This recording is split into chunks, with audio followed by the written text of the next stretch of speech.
Selamat malam, Assalamualaikum sahabat cahaya kehidupan semuanya. Bagaimana kabar Anda di hari ini? Harinya hari Jumat tanggal 26 Agustus 2022. Kembali saya membuat sebuah audio catatan harian yang berisi pengalaman, berisi inspirasi dari aktivitas yang saya kerjakan di seharian ini dari pagi sampai sore. Hari ini hari Jumat saya membuat audionya jam 22:45 menit. Saya malam ini ada di rumah Sidoarjo di Safira Garden. Saya di luar tapi nggak ada orang gitu ya. Karena kalau di komplek rumah saya yang ini memang ya sepi gitu.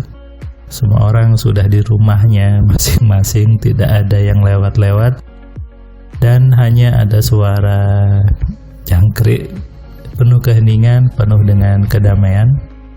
Merenungi, kemudian introspeksi diri, duduk yang nyaman gitu ya, sambil mendengarkan catatan harian tentu membuat Anda semakin sadar. Anda bisa gunakan headsetnya, Anda bisa sambil ngopi, Anda dengarkan catatan harian pelan-lahan gitu. Jadi bisa diulang-ulangi, kemudian Anda boleh catat, Anda boleh tulis di buku, dan Anda bisa share link YouTube ini ke teman-teman Anda, ke akun media sosial Anda, supaya apa?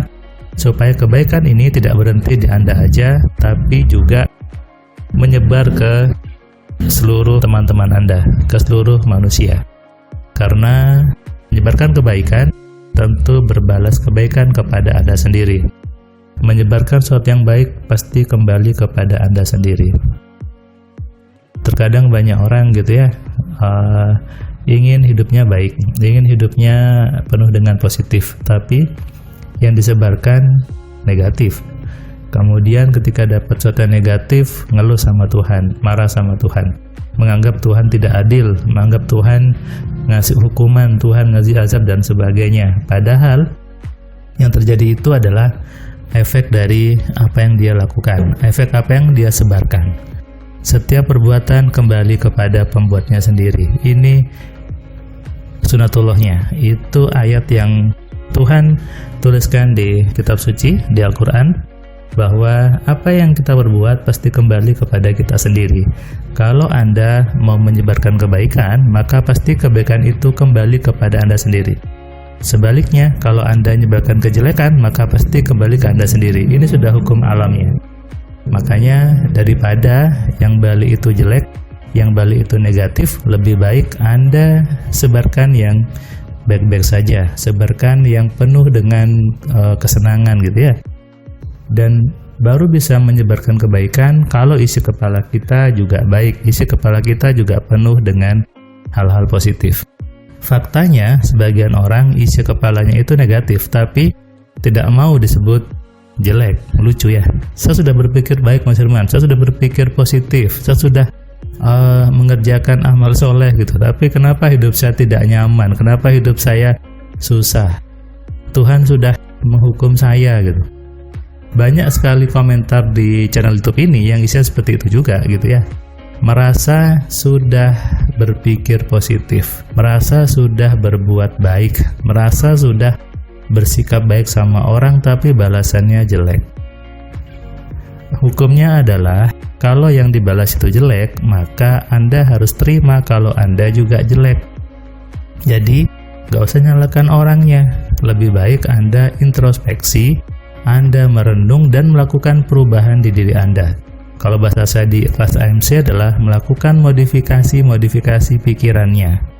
Supaya apa? Supaya yang menarik berikutnya adalah hal-hal yang baik, hal-hal yang menyenangkan. Inilah penjelasan dari hukum law of attraction sebetulnya. Jadi hukum law bukan hanya visualisasi, salah besar kalau Anda sibuk visualisasi, tapi bagaimana kita mengenali pikiran kita, bagaimana mengontrolnya, dan bagaimana memaksimalkannya.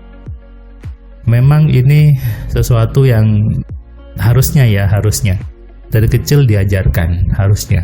Jadi ilmu pondasi manusia itu ya AMC, bukan matematika, bukan fisika. Itu setelah paham pikirannya, sepaham kerja pikiran, paham mengontrol pikiran, baru belajar yang lain. Tapi di kita gitu ya, ini disembunyikan gitu ya, atau tidak diajarkan. Makanya kenapa saya buat AMC, saya buat buku-buku saya gitu ya di YouTube ini adalah untuk mengembalikan pondasi dasar manusia adalah ilmu menggunakan pikiran. Saya kasih nama Alpha Mind Control atau AMC. Kalau sudah paham bagaimana pakai pikirannya, baru boleh belajar lainnya. Sehingga kalau Anda misalnya mau buka bisnis, Anda belajar marketing, belajar jualan, itu oke. Tapi Anda harus belajar dulu AMC-nya. Supaya apa? Supaya Anda tahu bagaimana menggunakan ilmu-ilmu itu yang lain. Bagaimana menghubungkan antara ilmu satu dengan ilmu lainnya. Bagaimana menggunakan pikiran Anda untuk menarik bisnis Anda supaya jadi lebih ramai lagi. Nah, itu yang penting. Makanya modal utama dalam kehidupan adalah ilmu. Saya dari kecil, guru-guru saya, guru SD, SMP, SMA, alhamdulillah selalu bilang ke saya bahwa modal utamanya adalah ilmu. Ilmu yang benar, ilmu bagaimana mengontrol diri. Itu yang saya ingat dari salah satu guru saya waktu saya SMA. Beliau guru matematika, tapi saya ke beliau juga belajar ilmu tentang kehidupan. Jadi sambil les matematika, sambil belajar kehidupan. Beliau luar biasa menghubungkan ilmu matematika dengan kehidupan. Nah, itulah salah satu fondasi kenapa saya membuat ilmu AMC, kenapa saya membuat formula AMC, membuat kelas AMC adalah untuk memberikan sebuah cahaya, memberikan pencerahan kepada banyak orang. Seperti peserta kelas AMC hari ini, beliau dari Makassar, dia sudah cukup lama antrinya, kemudian tadi dia belajar, dia bilang bahwa Mas Firman ini gurunya orang-orang ini ya gitu. Terus saya tanya, Bapak tahu dari mana mereka? Ya, saya pernah chat sama mereka gitu, dan mereka ngaku kalau belajarnya dari Mas Firman. Masih muda tapi muridnya sudah tua-tua, dan orang-orang yang guru-guru juga ngajar spiritual. Saya bilang ya enggak apa-apa kan, belajarnya ke yang muda, kemudian mereka lebih tua ngajarin spiritual. Nah, itulah kenapa saya semangat dan saya senang ketika saya berbagi AMC, saya berbagi di buku-buku saya, karena begitu seorang itu memahami, hidupnya penuh keajaiban. Dan saya bangga menjadi jalan untuk merubah hidup manusia yang awalnya tidak sadar, yang awalnya pingsan, yang awalnya tertidur menjadi bangun. Bangun menjadi pemimpin buat dirinya, bangun menjadi pengelola bagi dirinya. Pemimpin diri bukan hanya sekedar slogan. Di luar sana banyak orang bicara jadilah pemimpin bagi dirimu, tapi hanya sekedar slogan, hanya sekedar omongan saja. Tidak tahu bagaimana memimpinnya, bagaimana cara memimpin diri, bagaimana mengarahkan dirinya. Jadi namanya sia-sia saja, bukan? Memimpin diri artinya tahu memprogram diri. Memprogram tentu memprogram pikiran. Bagaimana mengendalikan diri Anda, mengendalikan pikiran Anda supaya berjalan sesuai dengan arah yang Anda inginkan. Inilah pentingnya belajar, pentingnya ilmu AMC sebagai modal dalam menjalani kehidupan menjadi baik dan penuh dengan kesenangan. Selamat malam, salam sehat, salam kaya, salam cerdas. Dari saya Firman Pratama. Assalamualaikum.